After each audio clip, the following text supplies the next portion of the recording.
Hello viewers, welcome to my channel. আজকে আমি আপনাদের সাথে শেয়ার করব দারুণ মজার চিংড়ি শুটকি আর লাল শাক ভাজির একটি ইউনিক রেসিপি।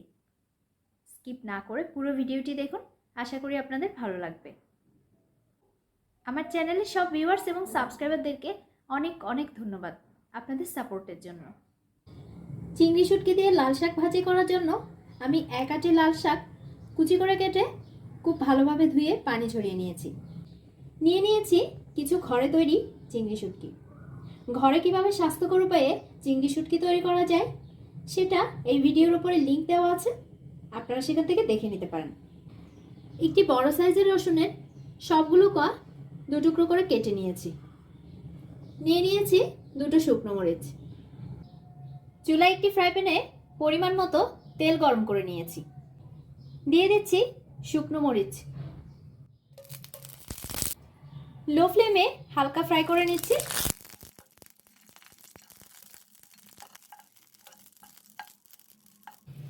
এবার অ্যাড করে দিচ্ছি রসুন আর চিংড়ি শুটকি।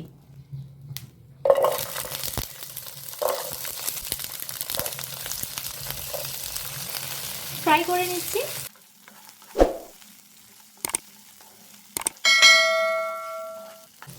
চুলা লো ফ্লেমে রেখে রসুনগুলো হালকা লাল করে ফ্রাই করে নিব।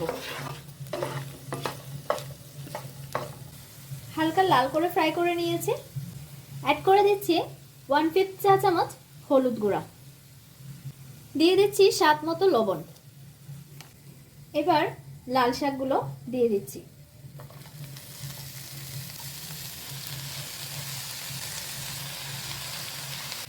এবার একটু মিশিয়ে নিচ্ছি।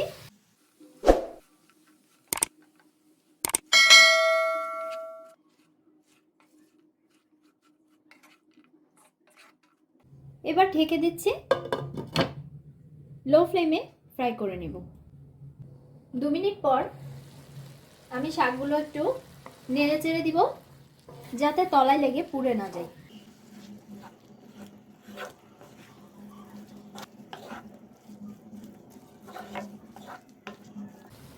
এবার আবার ঢেকে দিচ্ছি, তবে কিছুক্ষণ পর পর ঢাকনা তুলে নেড়ে চেড়ে দিতে হবে। দেখতে হবে যাতে তলায় লেগে পুড়ে না যায়। এবার ঢাকনা তুলে নিচ্ছি। ইতিমধ্যে আমি আরো দুবার ঢাকনা তুলে নেড়ে চেড়ে দিয়েছিলাম। এবার লো ফ্লেমে আর একটু ড্রাই করে ফ্রাই করে নিচ্ছি। লাল শাকটা ফ্রাই করা হয়ে গেছে, আমি এবার চুলা অফ করে দিব। তৈরি হয়ে গেল ভিন্ন স্বাদে দারুণ মজার লাল শাক আর চিংড়ি শুটকি ভাজি। এটি খুব সহজেই কম সময়ে তৈরি করা যায়।